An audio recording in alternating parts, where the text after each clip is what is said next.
Hashtag is Newsnight now. Businesswoman Mary Wambui and her daughter Purity Mungai are free women tonight. This comes after the dropping of a tax evasion case by the Director of Public Prosecutions. The two had been charged for failing to pay some 2.2 billion Kenya shillings in taxes to the Kenya Revenue Authority. Now, the case against the two was dropped after the payment of fines imposed on the two late last year. And as Brenda Wanga reports, this becomes the latest in a string of high-profile cases that have been dropped over the last few months. In a sparsely occupied courtroom, Mary Wambui and her daughter waited pensively for the outcome of the tax evasion case that has hung over their heads for the last few months. And when the outcome was reached, yes. And Your Honor, in light of those circumstances, they requested our office to facilitate the withdrawal of the charges in accordance with Section 2 or 4 of the Criminal Procedure Code. The learned DPP has concurred with the decision by the complainant and has no objection to withdrawal of the complaint in terms of the letter addressed to him, this letter. The learned counsel for the defense, Mr. Harvey and Dr. Kamoto, also have no objection to the request to withdraw. No, thank you. the sighs of relief were audible, and the walk to freedom from court appearances began in earnest.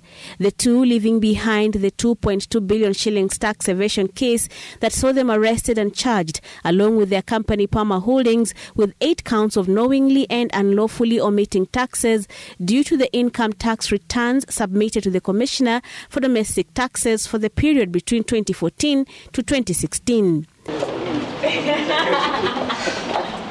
The DPP cited lack of evidence as the main reason for setting the two free, although they had also agreed to pay the tax collector fines imposed on them.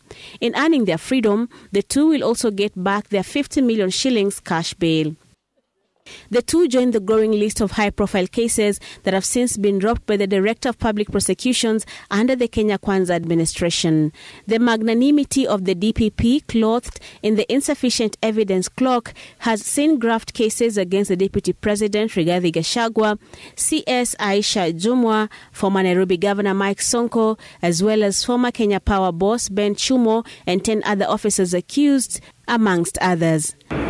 The withdrawal and dismissal of these high-profile cases have raised questions from sections of the society, with the country's criminal justice being called into question as to just how independently it operates. Justice is the system is broken. Yes.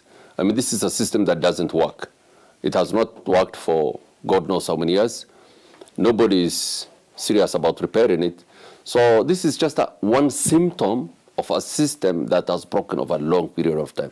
The government, through the president, has denied that the executive has been pulling the strings of the judiciary as far as these cases are concerned. The president instead blaming his predecessors of misusing the criminal justice system to settle scores, hence the collapse of such cases. There was a huge push by the former administration, our friends, to use the criminal justice system to run their politics, and to fabricate, cases against people merely because they didn't agree with your political side.